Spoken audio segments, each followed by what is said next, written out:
Ashamed of his black wife, he took his blonde mistress, but guess who owned the ballroom?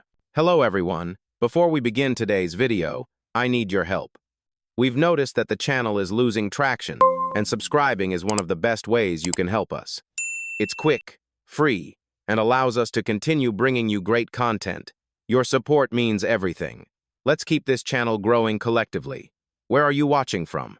Drop your city or country in the comments below. Thank you very much.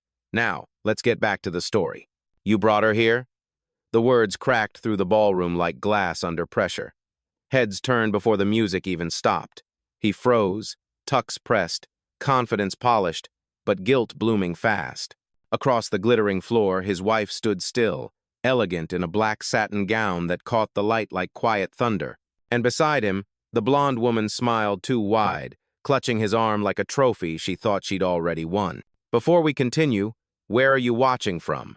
Drop your city or country in the comments below. And if you believe in dignity and justice, hit like and subscribe. These stories spark change. And we're glad you're here. Now, back to Evelyn Carter.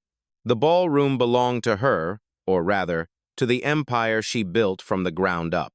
Tonight was supposed to celebrate the 10th anniversary of Carter International, her husband's real estate company, one that had started with her money, her strategy, her vision. Yet the press release never mentioned her, neither did the invitation. And now, as she watched her husband glide through her ballroom with a woman half her age and 3 shades lighter, Evelyn didn't just see betrayal. She saw a mirror held up to a world that still whispered who deserved to shine. The crowd wasn't silent. It was humming like guilt in 1,000 throats. The blonde, Claire, leaned in to whisper something only Evelyn could see in her smirk. Triumph disguised as apology. Evelyn didn't move. Her stillness had gravity. People had mistaken it for weakness before, and every time, they'd learned what it really meant, the calm before judgment. The MC hesitated at the mic, stammering through a forced smile. Ladies and gentlemen, please welcome our founder, Mr. David Carter. Applause rippled unevenly. David raised his glass, pretending not to notice the eyes darting between the two women. He told himself this night was his redemption, new investors, new image. He hadn't expected his wife to arrive early. Evelyn stepped forward slowly, the sound of her heels sharp and measured against the marble. The chandeliers above flickered slightly, as if aware of the tension. "I wasn't sure if my name was still on the plaque outside," she said quietly, but the microphone picked it up like a confession. A ripple of whispers followed. David cleared his throat. "Evelyn, this isn't the time." She tilted her head. "No, because it seems the right time for introductions." She looked at Claire. "You must be the new face of Carter International. Tell me, do you know what it cost to build this ballroom?" Claire blinked. "I know. I don't." Evelyn smiled, slow and deliberate. Neither did he. The laughter that followed wasn't laughter at all. It was shock wearing a nervous mask. Somewhere near the back, a waiter froze mid-step, eyes wide. Evelyn turned to the guests. "Funny thing about ownership," she said, "it doesn't vanish just because someone rewrites the story." The room tightened, breaths held like glass about to shatter. The orchestra hadn't played in 2 minutes, but the air still vibrated with rhythm one Evelyn controlled now. She stepped closer to David, close enough for only him to hear. "You wanted her to see what power looks like. Then watch me remind you." His jaw clenched, his glass trembling slightly. And in that trembling reflection, caught under chandeliers she'd chosen a decade ago, Evelyn Carter no longer looked like the forgotten wife. She looked like the reckoning. The sound of crystal glasses clinking tried to smooth over the tension, but everyone in the room could feel the shift. The power had changed hands, and Evelyn Carter was no longer the silent wife in the background of her husband's success. She moved through the ballroom with deliberate grace, her calm presence bending the atmosphere tighter with every step. The blonde mistress, Claire, stayed close to David, her smile faltering now as if she could sense the danger but could not name it. Evelyn's voice was low, but it carried. 10 years, she said, looking around the crowd of investors and board members. 10 years since this company was born, right here in this ballroom. 10 years of building an empire everyone thought belonged to one man. She let her gaze settle on David. "But every empire has an architect, does it not?" A murmur spread through the guests. Some avoided eye contact. Others leaned in, curious and uneasy. David forced a laugh that did not sound like his own. "Evelyn, please, this is not the time for speeches." She turned to him, still smiling, but her smile was sharp. That is what you said the day you erased my name from the Foundation documents. The air cracked. No one moved. Claire took a step back. A waiter, barely 20, stopped mid-service, his tray trembling in his hands. Evelyn looked toward him and gave a nod that made him straighten his back again. She was not humiliating anyone except the one who had humiliated her. David's hand twitched at his side, fingers brushing his cufflinks. "Evelyn, you are upset. We can talk privately." "Privately," she repeated, almost like she was tasting the word. "You mean behind closed doors? The same place where you decided appearances mattered more than respect? Or where you decided this woman was worth the risk of everything we built?" Claire spoke up, voice small. "I think we should go." Evelyn looked at her. "You can go whenever you like, but you might want to stay long enough to learn who signs your checks." The audience gasped softly. Somewhere, a camera phone light blinked on. David noticed it and panicked. "Everyone, please, this is a misunderstanding." Evelyn tilted her head, calm as ever. "Oh, it is not. You see, I was the one who financed the first 5 properties. I designed the brand that the Carter name sits on, and I signed the ownership papers for this ballroom, which you, David, somehow introduced as yours." She reached into her small clutch and pulled out her phone. "Carla," she said clearly into the receiver, her tone smooth, rehearsed, professional. "Initiate Protocol 4. Transfer documentation package to the press list labeled Anniversary." A pause, then a crisp voice answered, "Confirmed, Mrs. Carter." The guests exchanged uncertain glances. Even the band had gone silent. Evelyn continued, "You see, everyone, when a woman is silent too long, people mistake it for acceptance. But silence can also be preparation." David's face turned red. "You are making a scene." She met his eyes. "No, David, you made the scene." "I am just turning on the lights," the crowd whispered, some with awe, some with guilt. Claire stared down, realizing she had become part of something far bigger than gossip. "Do you remember what you said when I warned you not to underestimate me?" Evelyn asked. David said nothing. "You said, 'It is my world, Evelyn.'" She smiled faintly. "And I said, 'Not for long.'" She turned toward the guests. "Ladies and gentlemen, welcome to my ballroom and to the truth." Phones were now recording openly. The story had escaped the room, carried by the very audience that once applauded his success. David tried to speak again, but Evelyn raised a hand. "Do not. Every word you say now will be recorded, archived, and replayed by every outlet I own by morning." Her tone softened for a moment, but it was the softness of a verdict delivered with mercy. "You should have remembered, David. You were not the one they were toasting that night 10 years ago. You were the one pouring my champagne." The silence that followed was not empty. It was respect reclaiming its space. For a moment, no one in the ballroom moved. The orchestra stood frozen, violin bows hovering midair, and the audience clung to silence as if sound itself had become dangerous. Evelyn Carter stood beneath the chandelier light that shimmered like judgment. Her husband's face had lost its charm. The public smile he always wore for investors now cracked at the edges. Claire, pale and stiff, stepped away from him, clutching her purse like it could protect her from humiliation. "Evelyn," David finally said, voice brittle, "you do not have to do this." She turned her gaze on him, steady as a verdict. "Do what, David? Tell the truth." He opened his mouth, but no words came out. Evelyn looked to the guests instead. "Most of you know my husband as a visionary, the man behind Carter International. What you may not know is that when the first property collapsed in debt, the only reason it survived was because I mortgaged my own name. The contracts, the capital, even the architect, every detail went through me." She took a breath. "And yet tonight, I was not even listed in the program." The tension in the room deepened. Several board members shifted uncomfortably. One whispered, "Is this real?" Evelyn heard him and smiled faintly. "Yes, Mr. Graham, very real." She lifted her phone again. "Carla, please confirm transfer." The assistant's voice came through the speaker, loud and clear, echoing across the marble. "Transfer complete, Mrs. Carter. The files are live." David's composure cracked completely. "You released confidential documents? You cannot do that." Evelyn met his panic with calm precision.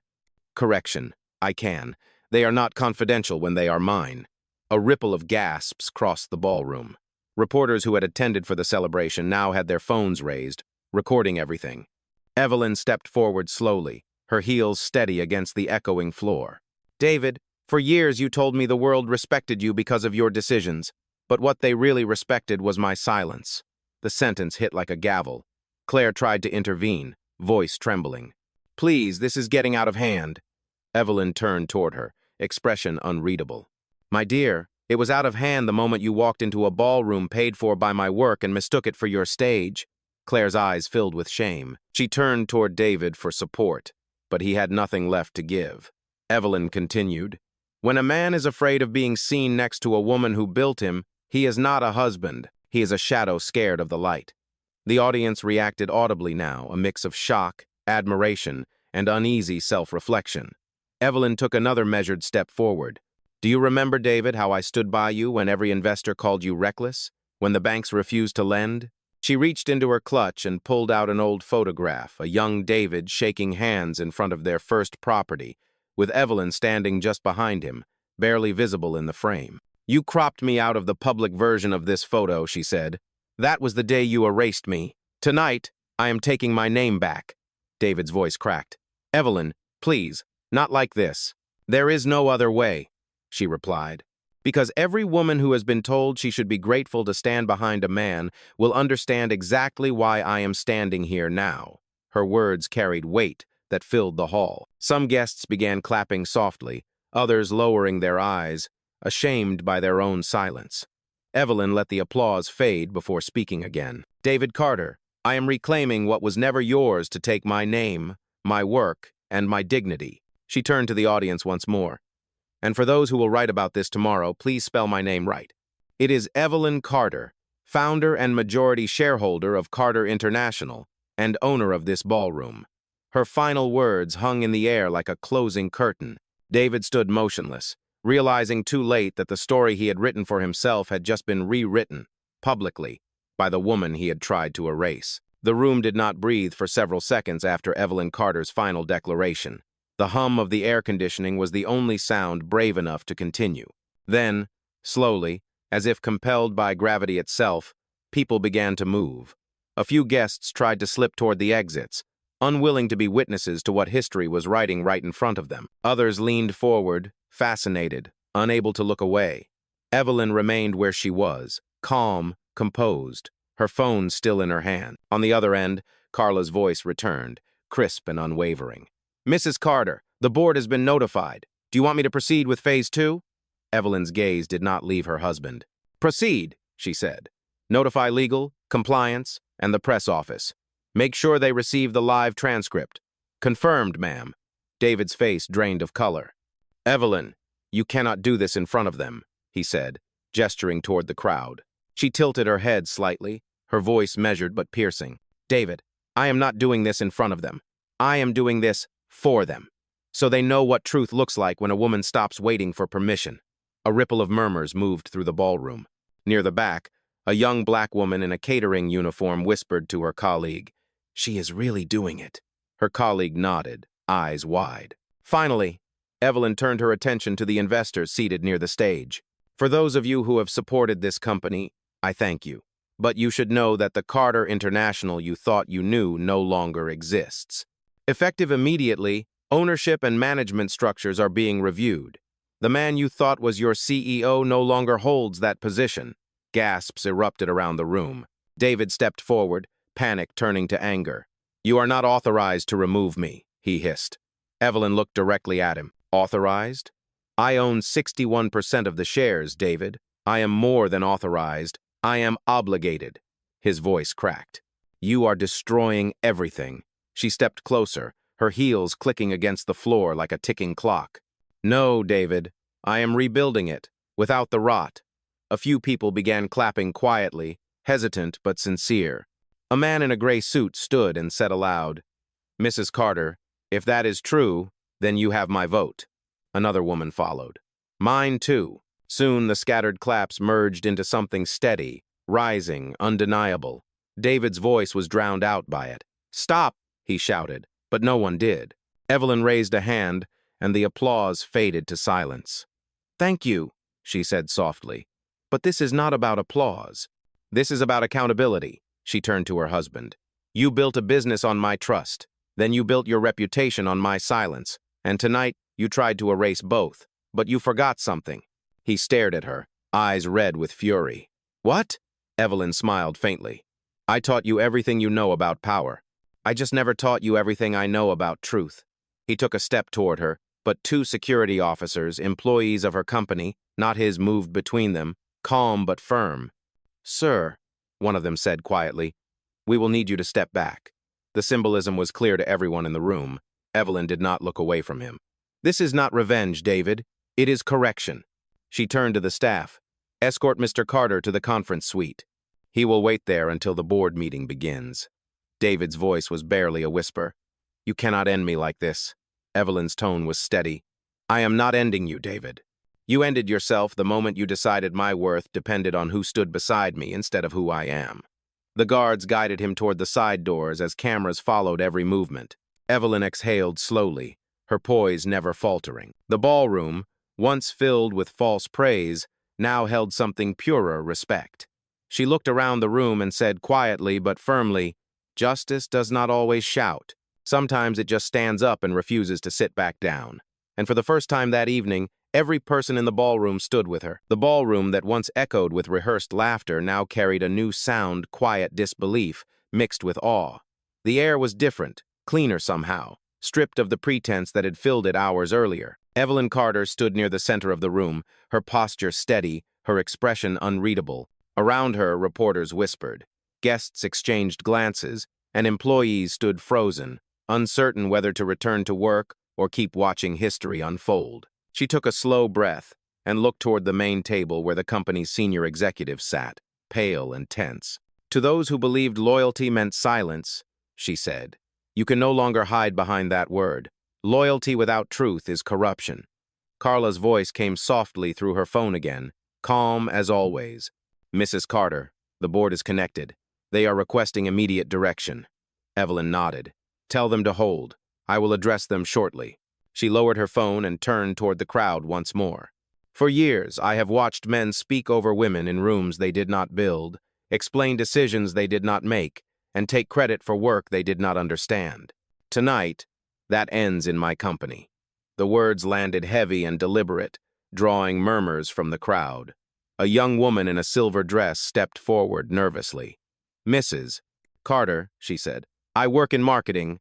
I just wanted to say, seeing this gives me hope. We all knew, but no one ever said it. Evelyn smiled faintly. Then start saying it, out loud, because silence only protects the ones who fear the truth. The woman nodded, tears forming in her eyes.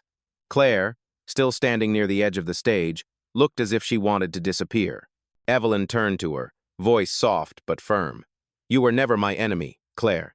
You were a symptom. I do not hate you, but I hope one day you understand that a man who hides his shame behind another woman's skin will never give you dignity. Claire's lips parted, but no sound came. She turned and quietly left the room. The murmurs swelled again, but Evelyn did not break her focus. Carla, she said, raising her phone once more, connect me to the boardroom feed. You are live, Carla replied.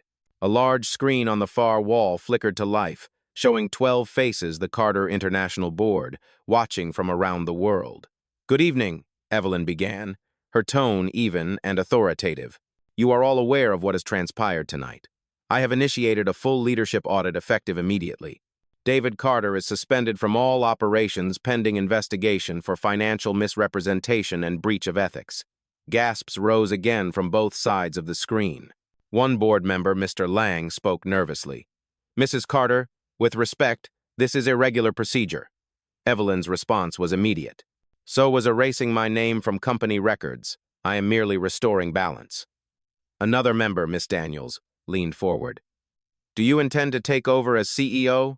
Evelyn looked directly into the camera. I do not intend to take over. I am taking back what was mine. The board fell silent. Within 48 hours, she continued, you will receive documentation outlining new compliance protocols and diversity standards that will define this company's future. Carter International will no longer reward silence or privilege. We will reward accountability. The tone in her voice carried the kind of power that could not be manufactured. It was earned, sharpened through years of endurance. As the call ended, Evelyn lowered her phone and turned back to the guests. I know what some of you are thinking, she said quietly. that this is messy, that it is public, that it will scare investors. But I built this empire from mess. I survived humiliation in my own home. Do you really think I am afraid of the truth? The question hung heavy in the air. No one answered. They did not have to. The truth was standing right in front of them. Evelyn exhaled, then lifted her glass of champagne, calm and resolute. To truth, she said. And for the first time all night, every hand in the room lifted with hers. The sound of clinking glasses faded into a quiet hum as Evelyn Carter lowered her champagne flute. The ballroom lights dimmed slightly, casting long shadows across the marble floor where moments ago her husband had stood in humiliation. The guests were still there, but their energy had shifted. Admiration and discomfort mixed like two sides of the same coin. Evelyn's gaze moved toward the far corner of the room where staff members had gathered, unsure if they were allowed to stay. "Do not leave," she said softly but firmly. "You are part of this story too." The young woman from marketing still stood near the front, eyes shining with silent pride. Evelyn gestured for her to come closer. "What is your name?" "Lauren," she answered quietly. "Lauren, I need people like you. Not because you are loyal to me, but because you are loyal to what is right. Tomorrow, you will be part of the reform committee." Lauren froze in disbelief. "Me?" Evelyn nodded. "Yes, real change does not start from the top. It starts when someone at the bottom decides they have seen enough." The room fell into reflective silence again. Carla's voice came through the phone, almost as if sensing the moment. "Mrs. Carter, the press is waiting for a statement outside. They will not leave without one." Evelyn turned slightly toward the tall glass doors at the end of the ballroom. Through the reflections, she could see flashes from cameras lighting up the night. "They waited for the wrong kind of story," she said, "but I will give them the right one." She walked toward the doors, the sound of her heels echoing like punctuation to every sentence that had been left unfinished over the years. As she reached the threshold, she paused and looked back at the guests who were still watching. "No one here needs to be afraid of the truth," she said quietly. "The truth will not ruin you unless you built your life on lies." Then she stepped outside. The cool air met her skin, and the first wave of reporters surged forward, microphones raised, voices overlapping. "Mrs. Carter, is it true you just removed your husband from the company? Is this a divorce announcement? Are you taking full control of Carter International?" Evelyn raised her hand, and the questions stopped instantly. The flash of cameras reflected in her eyes, but her voice remained calm. What happened tonight was not about revenge or power. It was about restoration. A woman built this company and was erased from it, and tonight that erasure ended. Carter International is not just my company, it is a reminder that respect is not optional. The reporters scribbled rapidly, some recording, others stunned by the composure of the woman who had just turned a scandal into a statement. "Do you have anything to say to your husband?" one asked. Evelyn paused, then smiled faintly. "Yes," she said. "Tell him that silence is not a shield. It is just a slow way to drown." She turned to leave, but the reporters kept filming as she walked down the steps, her black gown moving like a tide behind her. Carla's voice came through the earpiece once more. "Mrs. Carter, everything you said is trending already. The footage from the ballroom is everywhere." Evelyn exhaled slowly, her tone steady. "Good. Let them see it. Let them remember what accountability looks like." She reached her car, her driver holding the door open. Before stepping inside, she turned to look back at the ballroom, her ballroom glowing gold under the city lights. "For years they told me I was lucky to have him," she whispered. "But now they will know he was lucky to have me." She entered the car, closed the door, and as it pulled away into the night, the reflection of the ballroom faded behind her, replaced by the quiet certainty of a woman who had taken back everything that was hers. The drive from the ballroom to the Carter International headquarters was silent except for the faint hum of city traffic. Evelyn Carter sat in the back seat, her hands resting on her lap, her mind steady but sharp. The glow of her phone screen reflected against the window as message after message came in executives, board members, journalists, and even old friends she had not heard from in years. "You made history tonight," one message read. "You made enemies too. Read another." Evelyn's expression did not change. She had not done this for applause or fear. She had done it for clarity. When the car pulled into the private entrance of the building, Carla was already waiting by the glass doors, tablet in hand. "Everything's prepared, ma'am," she said quickly. Legal is online, compliance is reviewing financial transfers, and the internal memo has been approved. Evelyn stepped out, her heels striking the polished granite. Good. Begin phase 3. We start the investigation tonight. Carla hesitated for a moment. Ma'am, the staff, they are nervous. Some think you will close departments. Others think you will fire half the team. Evelyn paused, then turned to face her. People fear change when they have survived under dysfunction. I will not punish the ones who worked in silence, but I will not protect those who used silence as a weapon. She entered the building, her reflection following her across the mirrored walls. The lobby, once a symbol of her husband's control, now felt like neutral ground waiting to be claimed. Security guards nodded respectfully as she passed, and one of them whispered, "Welcome back, Mrs. Carter." The words lingered longer than he knew. Upstairs, the top-floor boardroom was already active with screens and voices. Evelyn stepped inside, and the conversation stopped. 12 executives sat at the table, tension visible in their posture. "Good evening," she said, her voice even. "Let us begin." The chief financial officer cleared his throat. "Mrs. Carter, the press fallout is significant. We are trending on every platform. Investors want to know what direction we are taking." Evelyn walked to the head of the table and placed her phone down. "Then tell them the truth. Tell them the company is no longer built on deception. Tell them leadership is changing permanently." Another executive shifted in his seat. "With respect, ma'am, some of us were following Mr. Carter's directives." She looked directly at him. "Following or benefiting?" The room fell silent. "If you were complicit, you will be held accountable. If you were silent, you will speak. That is how we rebuild." Carla handed her a folder. "These are the names flagged during the audit." Evelyn flipped through the pages, scanning the list. "Freeze the accounts connected to unauthorized transfers, and schedule personal interviews with every department head by morning." "All of them?" Carla asked. "All of them," Evelyn confirmed. "If they worked for this company, they answer to me now." The chief legal officer, a man who had avoided her eye for most of the night, finally spoke. "Mrs. Carter, this is unprecedented." Evelyn smiled faintly. "So was erasing my name from the foundation documents, yet it happened anyway." She closed the folder, her tone turning calm but final.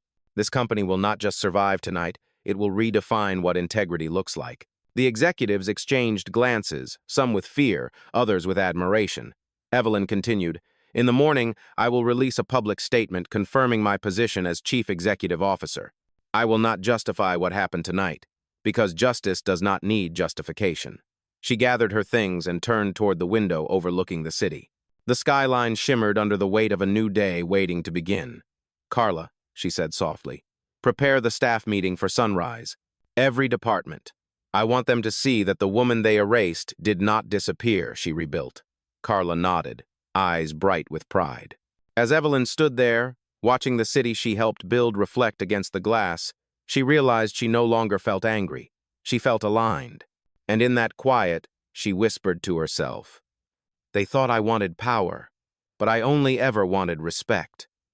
The clock struck midnight, and for the first time in years, the Carter name finally meant truth. The sun had not yet risen when the first employees began arriving at Carter International Headquarters. They walked through the glass doors quietly, unsure of what the morning would bring. Some carried the weight of rumors, others the burden of fear. Overnight, the world had watched Evelyn Carter reclaim her company. The ballroom footage had gone viral, millions of views, thousands of comments, and one undeniable truth. The woman they had underestimated had taken her power back. Inside the boardroom, Evelyn stood beside the panoramic window, the city still dark behind her. She wore a simple navy suit, her hair pulled back, no jewels, no embellishment, just focus. Carla entered, holding a tablet. "The press is waiting downstairs, ma'am. Employees are gathering in the main lobby." Evelyn nodded. "Good. Let them in. No podiums, no stage, just truth." As she walked toward the elevator, her reflection in the glass seemed sharper, more grounded. This was no longer the woman who had been betrayed in her own ballroom. This was the woman who owned every floor of the building she was walking through. When the elevator doors opened to the lobby, hundreds of employees turned at once. Conversations died instantly. Evelyn stepped forward, not with theatrics, but with calm authority. "Good morning," she said, her voice clear and warm. "I know last night was unexpected." A ripple of nervous laughter moved through the crowd. But what happened was not a scandal, it was a correction. She paused, meeting the eyes of the people who had once whispered about her absence. For years, you were told a story about who led this company. That story was incomplete, and when truth is incomplete, power becomes dangerous. A young man raised his hand hesitantly. "Mrs. Carter, is it true that Mr. Carter has been suspended?" Evelyn nodded. "Yes, he has been removed from all operational duties. The investigation will continue until every record is clean." Murmurs spread through the room, but no one objected.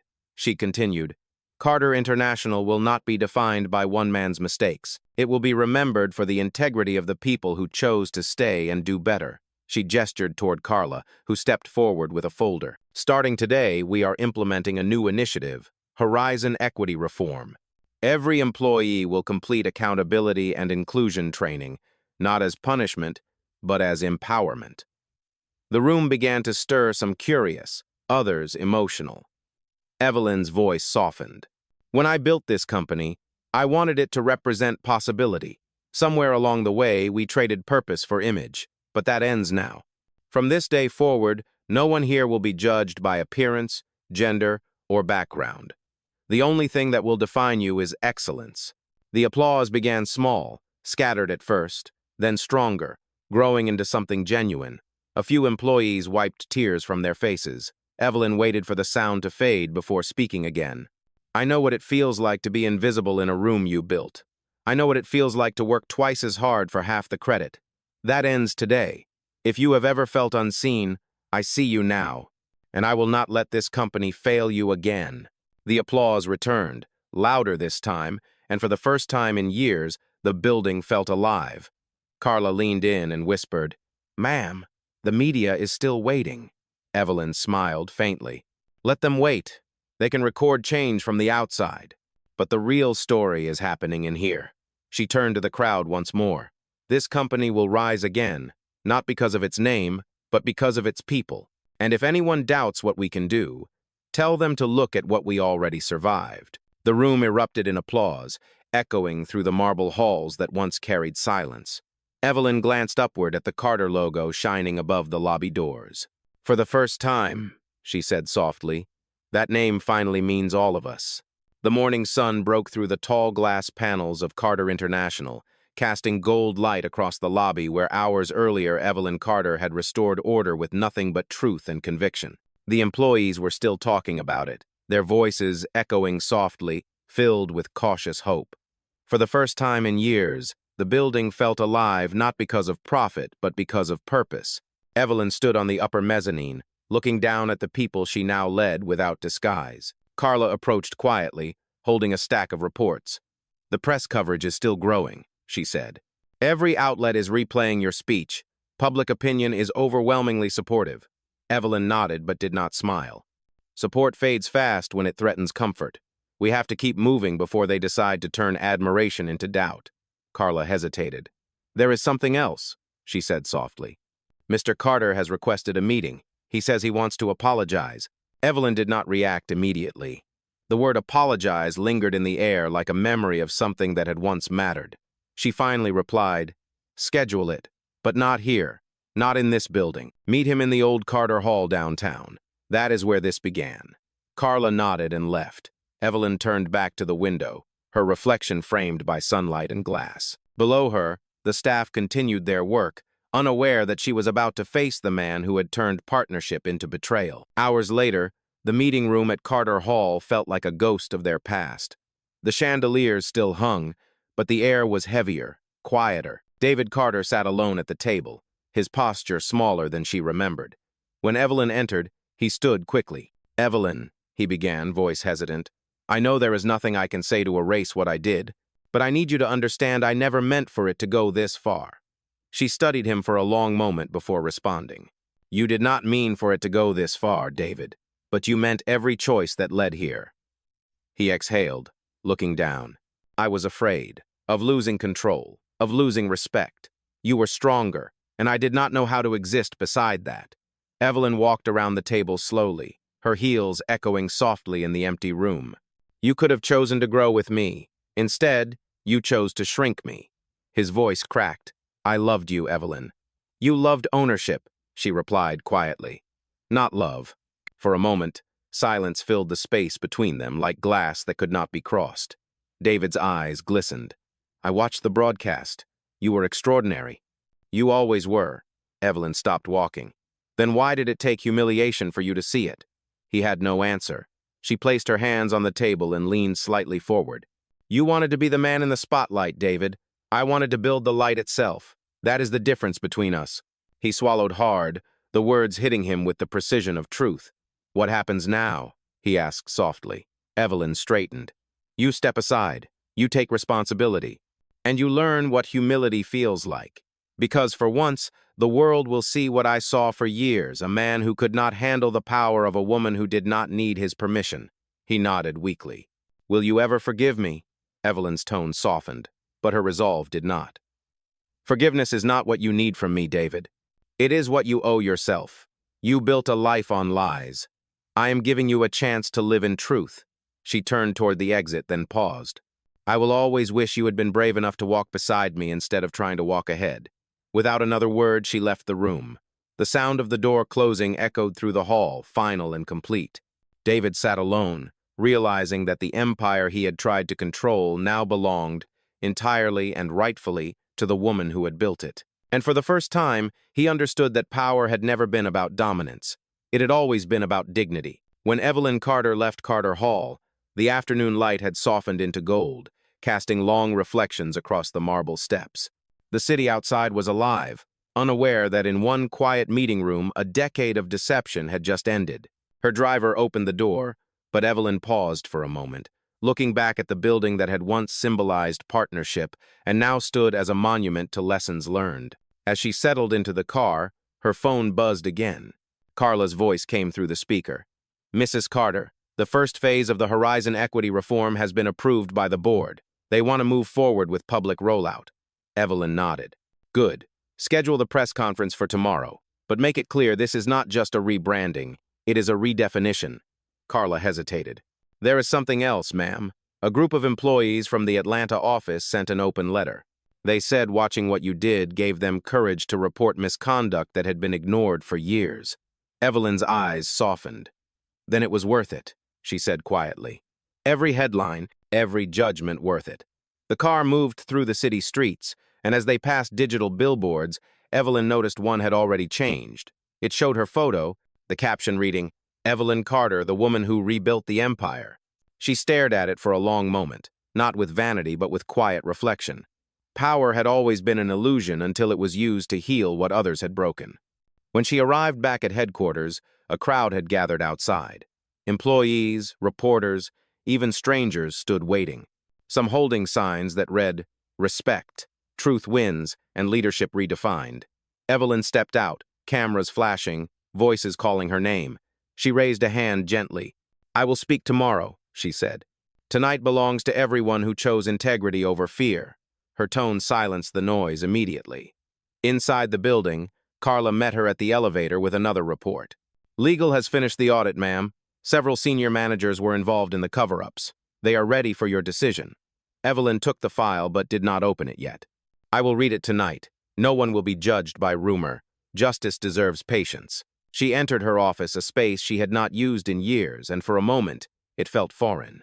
The framed photos were gone, replaced by minimalist decor chosen by someone else. She sat at the desk, opened the blinds, and let the light pour in. Carla, she said softly, have maintenance restore the original plaque, the one with both our names. Carla blinked in surprise. You mean yours and Mr. Carter's? Evelyn nodded. Yes, history should be honest, not edited. I will not erase him the way he tried to erase me. The truth stands taller when it does not hide its scars. Carla's voice softened. That is powerful, ma'am. Evelyn smiled faintly. It is necessary. She dismissed Carla and remained alone with the file. The pages documented every misused fund, every silenced complaint, every pattern of bias she had suspected, but could not prove. It was worse than she imagined, but it no longer hurt. It clarified. She closed the file slowly and whispered to herself, You cannot fix what you refuse to see. The clock on the wall ticked toward evening. Evelyn looked out over the skyline, the city that once doubted her. now illuminated by her truth. She picked up her phone and recorded a message for the company's internal network. "Tomorrow, we begin again," she said. Not as Carter International of the past, but as the Carter Group of accountability. Every floor, every employee, every voice will matter. Because a company without conscience is not a company, it is a cage, and we have finally unlocked the door. She ended the recording and exhaled deeply. Outside, the city lights shimmered like distant applause. For the first time in years, Evelyn Carter felt not triumphant, but free. The next morning arrived with a kind of stillness that felt sacred. The world outside was waiting, cameras lined up across the plaza, reporters rehearsing their questions, and yet inside Carter International headquarters, Evelyn Carter walked through the corridors with the same quiet confidence she had carried into every battle of her life. Carla met her outside the press hall, tablet in hand. "Everything is ready, ma'am. The press conference begins in 10 minutes. The live stream has over 1 million viewers already." Evelyn nodded calmly. "Good. Let them see what change looks like when it stops asking for permission." She stepped toward the mirror near the entrance, smoothing the sleeve of her white blazer. Her reflection stared back, composed, deliberate, unshaken. For years, she had watched men in this very building use charm as camouflage. Today, she would use truth as a weapon. As she entered the hall, the crowd rose instinctively. Flashbulbs flickered, microphones extended forward, and the sound of cameras clicking filled the space like thunder. Evelyn reached the podium, placed her notes down, and let the silence gather around her. "Good morning," she began, her tone steady but warm. "Last night, the world saw a moment that was both painful and powerful. What you witnessed was not a scandal, it was a reckoning, and reckoning is the first step toward renewal." She paused, letting her words find their place in the air. For years, Carter International operated under the illusion of perfection. But perfection is a fragile lie. It cracks the moment you hold it up to the light. What we are building now is not perfection. It is progress. Reporters scribbled frantically. One voice called out, "Mrs. Carter, are you planning to keep the company name after what happened?" Evelyn smiled slightly. "Yes, because the name does not define the legacy. The actions do. The Carter name will no longer represent one man's ambition, it will represent collective accountability." The audience murmured in agreement. "Every woman, every person of color, every worker who was made to feel invisible will now have a seat at the table," she continued. "We will implement an open equity system that ensures no one climbs by pushing others down. That is our new foundation." Another reporter spoke. "What message do you have for other women who face discrimination or betrayal in their careers?" Evelyn's voice softened, but her conviction deepened. "Do not waste your pain. Turn it into policy. Every door that closes on you becomes a doorway you will build for someone else. They may try to silence you, but remember, silence has an expiration date." The hall fell quiet again, the kind of quiet that feels like collective reflection. Evelyn looked across the crowd of cameras, lights, and faces. "Leadership is not about control," she said. "It is about correction. And true power is not measured by how many people fear you, but by how many people you lift when they fall." She closed her notes but did not step away yet. "Before I leave this podium, I want to make something clear. I did not rebuild this company to prove a point. I rebuilt it to prove a truth that dignity cannot be deleted, and respect cannot be stolen. It can only be returned." The applause started slow, then built until it filled the entire hall. Reporters stood, clapping not just out of courtesy but out of recognition. For the first time in the company's history, Carter International felt less like an empire and more like a movement. Evelyn stepped back from the podium, met Carla's eyes across the room, and gave a small nod. The world had just witnessed the rebirth of leadership, and this time, it had a woman's voice. When the press conference ended, the applause followed Evelyn Carter out of the hall and down the marble corridor like an anthem that refused to fade. Outside, the morning light met her face with the warmth of a new beginning. Reporters were still calling her name, but she did not stop. She did not need to. The truth she had spoken was louder than any question they could ask. Carla walked beside her, keeping pace. "Ma'am, the networks are calling it the Carter Revolution. Every major outlet has already picked up your speech. Even competitors are quoting you." Evelyn smiled softly but shook her head. "Let them quote the words. What matters is that they live by them." They reached the front steps of the building where hundreds of employees stood waiting. Someone started clapping, then another, and soon the sound grew into a wave that rippled through the crowd. Evelyn raised her hand gently, and the noise settled into silence. "I do not need celebration," she said. "I need continuation. What we built together last night and today is not an ending, it is a beginning. Power is only meaningful when it outlives the person who holds it." The people nodded, some smiling, others wiping tears. Her words carried the calm weight of someone who had fought and finally won not just against injustice, but against invisibility. As the employees returned to their offices, Evelyn and Carla walked to the car waiting at the curb. "Where to now, ma'am?" the driver asked. Evelyn looked at the horizon, sunlight glinting off the city she had helped shape. "To the Foundation headquarters," she said. "It is time to expand this beyond the company." Carla glanced at her, curious. "You mean outside Carter International?" Evelyn nodded. "Yes, reform inside one company is good. Reform across industries is transformation. We are starting a new initiative, the Carter Equity Alliance. It will fund education, entrepreneurship, and justice programs for women and marginalized communities." Carla smiled, pride shimmering in her eyes.